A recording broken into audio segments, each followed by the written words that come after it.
ಕಳೆದ ಬಾರಿ ಅತಿ ಹೆಚ್ಚು ಅಂದರೆ 95% ಮುಸ್ಲಿಮರು ಕಾಂಗ್ರೆಸ್ಗೆ ವೋಟ್ ಹಾಕಿದ್ದಾರೆ. ಪಕ್ಕದ ತೆಲಂಗಾಣದಲ್ಲೂ ಕೂಡ ವೋಟ್ ಹಾಕಿದ್ದಾರೆ. ಆಮೇಲೆ ಅನೇಕರು ಗೆದ್ದು ಬಂದಿದ್ದರು ಕೂಡ.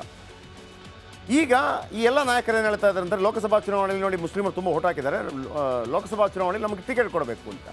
ಈ ನಡುವೆ ಸುನಿಲ್ ಕೊನಗೋಳು ಅವರ ಒಂದು ಸಲಹೆ ಏನು ಇತ್ತು ಅಂತಂದರೆ ಮುಸ್ಲಿಮರಿಗೆ ಟಿಕೆಟ್ ಕೊಡೋದು ಬೇಡ, ಅವರನ್ನು MLCನೋ ಮಂತ್ರಿನೋ ಬೇರೆ ಮಾಡ್ಕೊಳ್ಳೋಣ, ಅಲ್ಲಿ ಟಿಕೆಟ್ ಕೊಟ್ಟರೆ ಅದು ಹಿಂದೂ ಒಟ್ಟು ಡಿವೈಡ್ ಆಗುತ್ತೆ, ಗೆಲ್ಲೋದಿಲ್ಲ ಅಂತ ಹೇಳಿದ್ರು. ಆದರೆ ಮುಸ್ಲಿಂ ನಾಯಕರು ಹೇಳಿದ್ರೆ ಇಲ್ಲ ನಮ್ಗೆ ಕೊಡಲೇಬೇಕು ಅಂತ ಹೇಳಿದ್ರಂತೆ.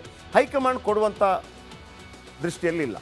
ಹೈಕಮಾಂಡ್ ಏನು ಹೇಳಿದೆ ಅಂತಂದರೆ ನಿಮ್ಗೆ ಟಿಕೆಟ್ ಬೇಕೇ ಬೇಕಾ, ಕೊಡ್ತೀವಿ, ಆದರೆ ಒಂದು ಯಾರೆಲ್ಲ ಬಂದು ಕೇಳ್ತಾ ಇದ್ದೀರೋ ಅವರೇ ಕಂಟೆಸ್ಟ್ ಮಾಡಬೇಕು. ಇದು ಪಚೀತಿಗೆ ಶುರುವಾಗಿದೆ. ಏನು ಕೇಳಿದ್ದಾರೆ ನೋಡಿ, ಮುಸ್ಲಿಮರು ಕೇಳಿದ ಲೋಕಸಭಾ ಸ್ಥಾನವನ್ನು ಕೊಡೋದಕ್ಕೆ ನಾವು ಸಿದ್ಧ ಇದ್ದೀವಿ, ಆದರೆ ನೀವೇ ಸ್ಪರ್ಧೆ ಮಾಡಬೇಕು ಅಂತ ಕೇಳಿದ್ದಾರೆ. ಇದು ಇವರಿಗೆ ನುಂಗಲಾರದ ಬಿಸಿ ತುಪ್ಪಾಗಿದೆ. ಇವರೇನು ಹೇಳಿದರು, ನಾವು ಹೆಂಗಿರ್ತೀವಿ, ಮಿನಿಸ್ಟರ್ ಆಗಿರ್ತೀವಿ, ಸ್ಪೀಕರ್ ಆಗಿರ್ತೀವಿ, ಮತ್ತೊಂದಾಗಿರ್ತೀವಿ, ಇನ್ನು ನಮ್ಮ ಒಂದು ಫಾಲೋವರ್ಸ್ಗಳಿಗೆ ಕೊಟ್ಟರೆ ಚೆನ್ನಾಗಿರುತ್ತೆ ಅಂತೇಳಿ. ಆದರೆ ಕಾಂಗ್ರೆಸ್ ಹೈಕಮಾಂಡ್ ಇವರನ್ನೇ ಧರ್ಮ ಸಂಕಟಕ್ಕೆ ನೂಕಿದೆ. ಅದು ಏನು ಪಾಯಿಂಟ್, ಮುಸ್ಲಿಂ ಲೀಡರ್ಗಳ ಪಾಯಿಂಟ್ ಏನಿದೆ ಬನ್ನಿ ನಿಮ್ಮ ಮುಂದೆ ಈ ಮಾಹಿತಿ ನಿಮ್ಮ ಮುಂದೆ. ಜಮೀರ್ ಅಹ್ಮದ್ ಖಾನ್ಗೆ ಕೊಡ್ತಾರಂತೆ ಟಿಕೆಟ್, ಬೆಂಗಳೂರು ಸೆಂಟ್ರಲ್ ಕ್ಷೇತ್ರ.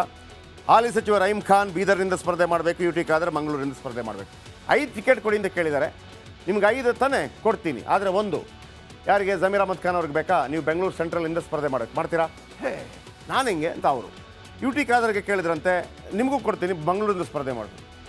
ಇನ್ನು ರಹೀಂ ಖಾನ್ ಅವ್ರು ಕೇಳಿ ನೀವು ಬೀದರಿಂದ ಸ್ಪರ್ಧೆ ಮಾಡಬೇಕು. ಇವರೆಲ್ಲ ಏನಂತಂದರೆ ನಮಗೆ ಟಿಕೆಟ್ ಬೇಡ, ಉಳಿದವರಿಗೆ ಕೊಡಿ ಅಂತೇಳಿ.